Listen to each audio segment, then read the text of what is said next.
नमस्तेस्तु भगवन् विश्वेश्वराय महादेवाय त्र्यम्बकाय त्रिपुरान्तकाय त्रिकाग्निकालाय कालाग्निरुद्राय नीलकण्ठाय मृत्युञ्जयाय सर्वेश्वराय सदाशिवाय श्रीमान् महादेवाय नमः।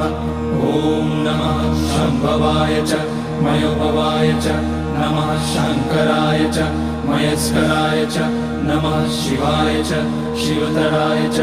ॐ त्र्यम्बकं यजामहे सुगन्धिं पुष्टिवर्धनम् उर्वारुकमिव बन्धनान् मृत्योर्मुक्ष्यमामृतात्।